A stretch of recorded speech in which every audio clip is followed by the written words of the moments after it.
পুরুষের ভিতরে হযরত আবু বকর রাদিয়াল্লাহু তাআলা আনহুর কাছে চলে গিয়েছেন।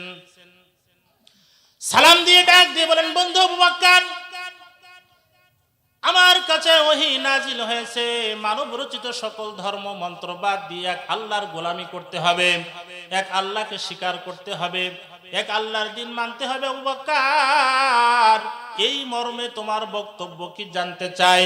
হযরত আবু বকর রাদিয়াল্লাহু তাআলা আনহু আল্লাহর নবীর কথা শুনে ডাক দিয়ে বললেন, ইয়া রাসূলুল্লাহ, ইয়া হাবিবাল্লাহ, আপনার পারে যদি ওহী নাজিল হয়ে থাকে তাহলে আমি আবু বকর সাক্ষ্য দিলাম, আশহাদু আল্লা ইলাহা ইল্লাল্লাহ। একটু জোরে জোরে কন্না সুবহানাল্লাহ।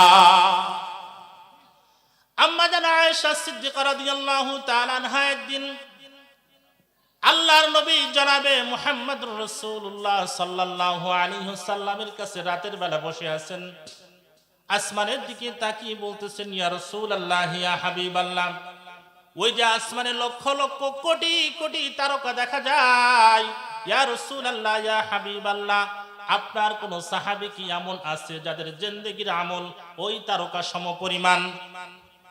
আল্লাহর নবী জনাবে মুহাম্মদুর রাসূলুল্লাহ সাল্লাল্লাহু আলাইহি ওয়াসাল্লাম ডাক দিয়ে বললেন, আয়েশা, আমার একজন সাহাবী আছে, তার জিন্দেগীর আমলটা ঠিক এরকম, আসমানের তারকাগুলি যেরকম গণনা করে শেষ করা যাবে না, তার জিন্দেগীর আমল ওইরকম গণনা করে শেষ করা যাবে না। আম্মা জান আয়েশা সিদ্দিকা রাদিয়াল্লাহু তাআলা আনহা জানতে চাইলেন, ইয়া রাসূলুল্লাহ, ইয়া হাবিবাল্লাহ, কে সেই ব্যক্তি? আল্লাহ রাসূল সাল্লাল্লাহু আলাইহি ওয়াসাল্লাম ডাক দিয়ে বললেন, আয়েশা, সেই ব্যক্তি হলো হযরতে ওমর। একটু জোরে জোরে কন্না সুবহানাল্লাহ। আম্মা জান আয়েশার চেহারা মলিন হয়ে গেছেন। আল্লাহর নবী জনাবে মুহাম্মদুর রাসূলুল্লাহ সাল্লাল্লাহু আলাইহি ওয়াসাল্লাম ডাক দিয়ে বললেন, আয়েশা, চেহারা মলিন হয়ে গিয়েছে, তার মানে হলো তোমার বাবার কথা বলি নাই, এজন্য মনে হয়। আম্মা জান আয়েশা ডাক দিয়ে বলেন, সাদ্দাকতা ইয়া রাসূলুল্লাহ, ওগো আল্লাহর পয়গম্বর, আপনি সত্য কথা বলেছেন, আমার বাবা সম্পর্কে একটু কি বলবেন?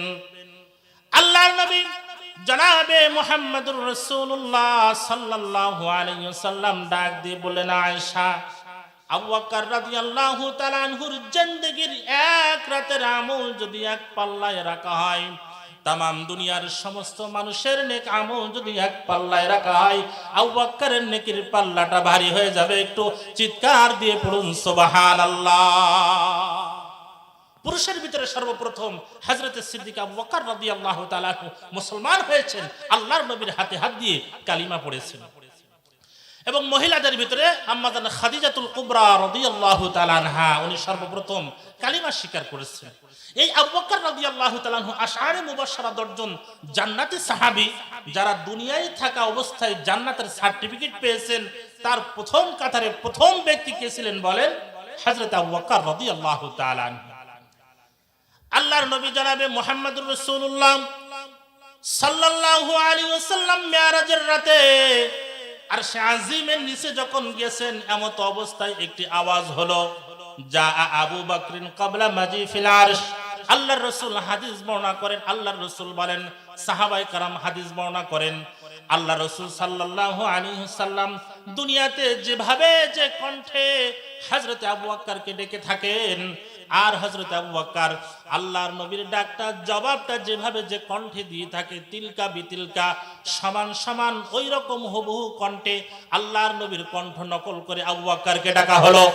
মুসলমান ভাইরা রে আমার, আল্লাহর নবীর কণ্ঠে যখন আবু বকরকে ডাকা হলো, আর দুনিয়াতে আবু বকর রাদিয়াল্লাহু তাআলা আনহু যেভাবে ডাকের জবাবটা দিয়ে থাকেন, ওইভাবে ডাকের জবাবটা দেওয়া হলো। আল্লাহর নবী আশ্চর্য হয়ে গেলেন। হযরত জিবরিল আমিনকে জিজ্ঞাসা করলেন, জিবরিল আমিন, মান হাউলাই মাশানুহুম, আমি যেভাবে দুনিয়াতে আমার আবু বকরকে ডেকে থাকি, এভাবে আমার কণ্ঠ নকল করে তিলকা বিতিলকা এভাবে ডাকা হলো। আবার তিলকা বিতিলকা আমার আবু বকর যেভাবে আমার ডাকের জবাবটা দিয়ে দেয়, লাব্বাইক ইয়া রাসূলুল্লাহ, ইয়া হাবিবাল্লাহ, যেভাবে যে কণ্ঠে দরদ মাখা কণ্ঠে জবাবটা দেয়, হুবহু ওই কণ্ঠে ডাকের জবাবটাকে দিল। হযরত জিবরিল আমিন আলাইহিমুস সালাতু ওয়াস সালাম ডাক দিয়ে বললেন, ইয়া রাসূলুল্লাহ, ইয়া হাবিবাল্লাহ, আপনার সাহাবী আবু বকরকে যখন আপনি ডাকেন আর আবু বকর ডাকের জবাবটা দিয়ে দেয়, আপনাদের এই দুজনের কথোপকথন এত বেশি আল্লাহ পাকের কাছে কবুল হয়েছে যে আল্লাহ পাক রব্বুল আলামিন জান্নাতের একজন রিদওয়ান ফেরেশতার নাম আবু বকর রাখছে। আল্লাহ নিজেই আপনার কণ্ঠ নকল করে আবু বকর বলে ডাকতে থাকে, আর ওই জান্নাতের ফেরেশতা আবু বকরের কণ্ঠ নকল করে ডাকের জবাবটা দিয়ে দেয়। একটু জোরে জোরে কোন সুবহানাল্লাহ। এই আবু বকর রাদিয়াল্লাহু তাআলা আনহুর মর্তবা কেমন বেশি ছিলেন। আল্লাহ রাসূল সাল্লাল্লাহু আলাইহি ওয়াসাল্লাম মেরাজ থেকে ফিরে এসে বলতেছেন, আবু বকর তোমার জান্নাতে আমি ভ্রমণ করে এসেছি, যে জান্নাতে আল্লাহ তাআলা তোমাকে দিবেন, যে জান্নাত তুমি ভোগ করবে, এই জান্নাত আমি ভ্রমণ করে এসেছি। ও আবু বকর মা লা আইনুন রাআত, আমি নবী আমার জবানে যতটুকু এই জান্নাত সম্পর্কে বলতে পারবো তার চাইতেও বেশি নিয়ামত আল্লাহ সেখানে রেখে দিয়েছে। পড়েন সুবহানাল্লাহ। আবু বকর তুমি কি জানো লাবিনাতুম মিন ফিদ্দা লাবিনাতুম মিন যাহাব, জান্নাতের একটা ইট হবে স্বর্ণের, একটা ইট হবে রূপার। সুবহানাল্লাহ বলবেন না? জান্নাতের একটা ইট হবে স্বর্ণের, একটা ইট হবে রূপার। দুনিয়ার কোন মন্ত্রী মিনিস্টার, কোন বড় লোকের অট্টালিকা, এমনকি একটা রুম এমন নাই যেই ঘরে একটা ইট স্বর্ণের বা একটা ইট রূপার আছে না? দুনিয়ার কোন মানুষের নাই। মুসলমান ভাইরা আমার, কিন্তু আল্লাহ রাব্বুল আলামিন বলেন, কোন বান্দা যদি যাররা পরিমাণ ঈমান নিয়ে কবরের ভিতরে যায়, ঈমানটা যদি শিরক মুক্ত ঈমান হয়, আমলটা যদি বিদআত মুক্ত আমল হয়ে যায়, এই যাররা পরিমাণ ঈমান নিয়ে কোন বান্দা যদি আল্লাহর কবরের ভিতরে যায়, আল্লাহর রাসূল বলতেছেন এই দুনিয়া 10টা একত্রিত করলে যেরকম বড় হয়, এরকম একটা জান্নাত আল্লাহ ওই ব্যক্তির আমলনামায় লিখে দেয়। একটু জোরে জোরে কোন সুবহানাল্লাহ। আমরা কি জান্নাতে যেতে চাই না চাই না বলেন? কে কে যেতে চান দুহাত তুলে একটু আল্লাহকে দেখায় দেন। নারায়ে তাকবীর। একটু হাত নাড়া দেন, ঘুম ভেঙে যায়, হাত নাড়া দেন। আল্লাহ তুমি হাতগুলিকে কবুল করো, আল্লাহ জান্নাতের মেহমান বানায় তুমি কবুল করো। আল্লাহ মউতের সময় যেন আমরা সকলে কালিমা নিয়ে মরতে পারি, সেই তৌফিক আল্লাহ সকলকে দান করুক। হাত নামান।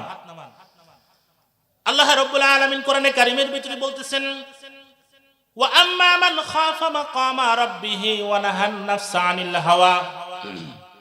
বান্দা তোমার জন্য জান্নাত রাখা হয়েছে, জাহান্নাম রাখা হয়েছে।